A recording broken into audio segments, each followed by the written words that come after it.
I wanted to talk on a topic which comes up every so often, which is suicide. Suicide is, well, it's a way out because we can't deal with what's happening right now. So we want a way out. You know, we almost have a feeling like, if you boil it down, if there's one thing I can always do and control, usually, unless you're what's his name? You know, the flippin' third in command, forgot his name, Hermann Goering, in the Nazi prison. Hell, even he managed to find a way to kill himself. Okay, it's a way out because it's something we have control over. We have control over our own lives.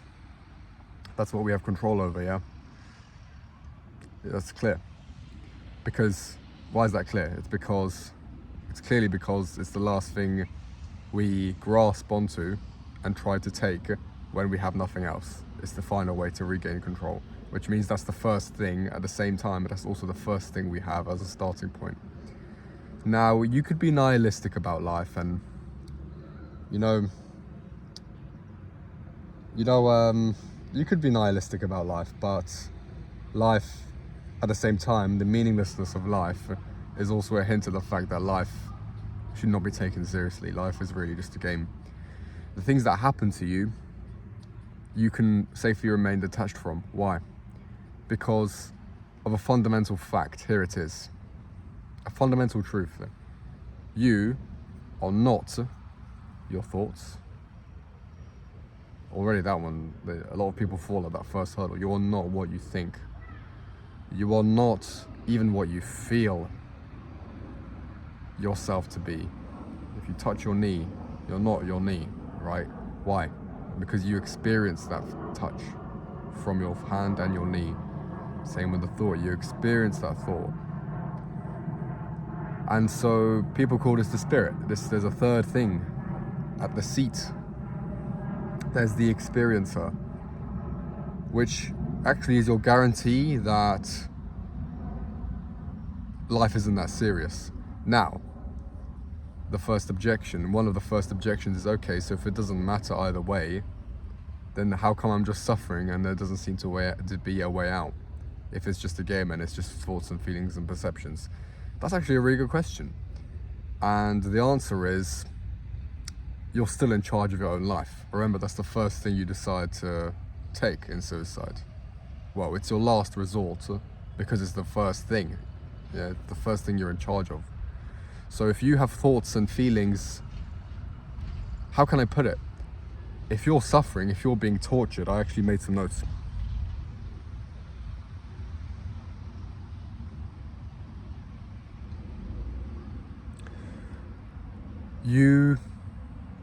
How about this way actually?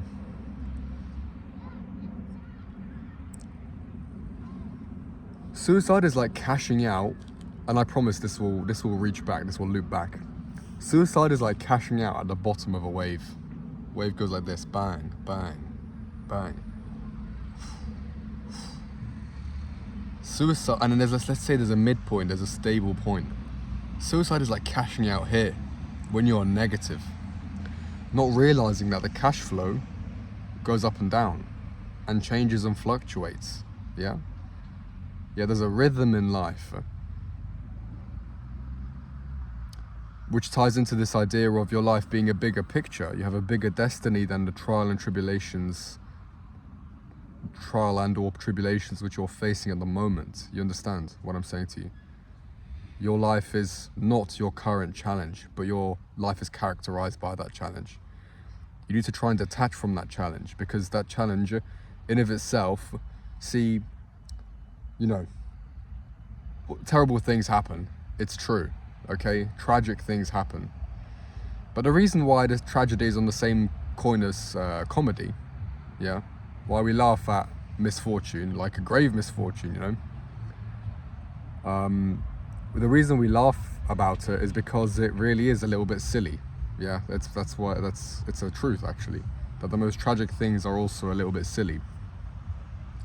And what that takes is just a reframing, because things are always tragic in the moment. Yeah, when you lose your parents, it's funny in the moment. It's not funny in the moment. It's tragic in the moment.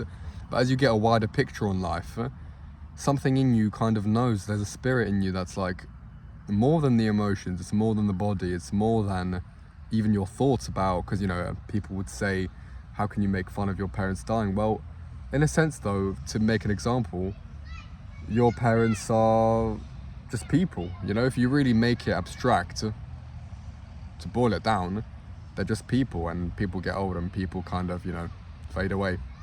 Same with your pet, same as you, by the way, in case you forgot or didn't know. You're gonna die as well. I'm gonna die as well. So, but then obviously when you're going through it, it's tragedy. So what I'm advising is step back, okay? Detach from the situation, realize the cash flow is gonna change, go up and down. And that rhythm, that beat, is the drum of your life, okay? So, and the reason, so this might have sounded a bit random, but what I was gonna say is, a trial can seem very real and visceral in the moment. Because I asked earlier, how can we, this was the comeback, potential comeback. It was this: if what I feel and think doesn't matter anyway, then why would it affect my sort of willingness to live? Yeah? Why would that lead to suicide if it's just thoughts and feelings anyway? Well, remember that you're kind of destined for a certain kind of experience, okay? There's a nice way to enter this idea would be to say, you can suffer while being small, and you can suffer while being big, okay? And one kind of suffering leads you to a grave, okay? Every step is a pinprick on your way to the cemetery. You understand what I'm saying? And on the other hand, there's the kind of walking that's going upstairs and it hurts your legs because of how much effort it's taking to walk. And it hurts just the same, but instead of walking to a grave, you're walking up a mountain. Do you get my meaning? Do you get what I'm saying?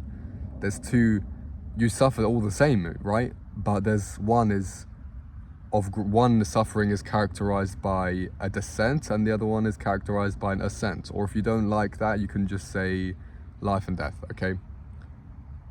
There's going towards who you are, and there's rejecting who you are. Because I suppose it's because we are still constrained by our thoughts and feelings, and we are constrained by our body, and we have to work with our body, okay? The body has a destiny.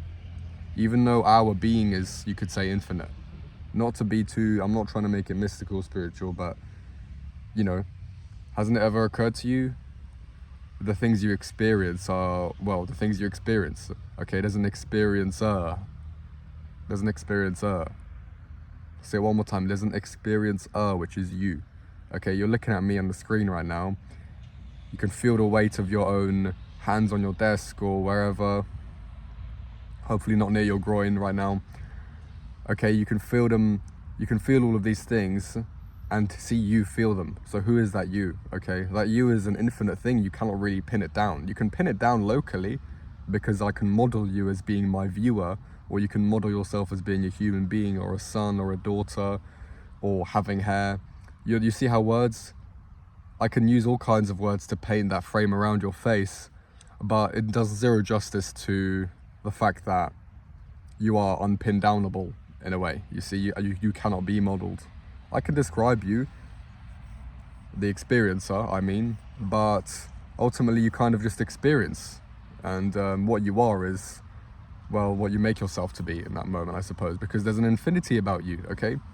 So which means you can always zoom out, and which means also that you can always have an awareness of your current situation, such that if it's feels like heading down to a descent, and you can always tell when you're descending because you have a tightness about you, you have a rigidity about you, you have feelings and pains in your chest, which aren't related to breathing, because that can take a year to knock it out of you that it's an actual health concern. No, if you're young, okay, even if you're not young, actually, I would even say, if you have aches and pains unrelated to an injury in the middle of your body, in the center point of your body at any point here, it's because of this, okay? It's because you're literally dying, you're killing yourself because you're not in alignment with I suppose what the body is feeling, you got to work with that a little bit, and you're not taking stock of your own situation. Okay, another one that's really bad. Another example is breakups, or anything kind of sexual, because that's when or close family. That's when the biggest feelings get brought up, because this body feels, it's hardwired. But there's a spirit that realizes, okay, I'm feeling this way. I suppose that's why in therapy they talk about naming. When you name something, you're no longer it, and so you abstract yourself from it, which is the beginning of overcoming. That's a real thing. Okay, so the point was, look, the point is really just don't kill yourself, okay? Unless it's seriously helpful in some way, actually, because I'm sure there's some cases where you could die an honorable death, which is not cowardly. And by cowardly, I mean, which is not like small. You can die a big death, you can die a big suicide, but that's really rare. Yeah, in the modern age, that's really rare, okay? Most people are going to kill themselves because they're feeling small and helpless, not because they're big and powerful, okay? Because, again, there are circumstances, you probably see this in some movies, I can't think of an example now, but where you can kill yourself righteously. But if we're talking like locally, then come on, please. I mean, it might cross your mind, you might even feel like that's the only way out, but these are just feelings. You need to instead of stepping back and saying, how can I end this, step back and say, how can I continue this? It's two sides of the same coin, like I was saying in the beginning, okay? And life is like a wave function. See this? Just like that. So look, let me tell you, brother, I don't know who needed to hear this, probably about 2 people on the world, and me, actually, I wanted to hear this, but I hope that helped you. Dude, you'll be fine. You'll be completely fine. I love you, and see you later.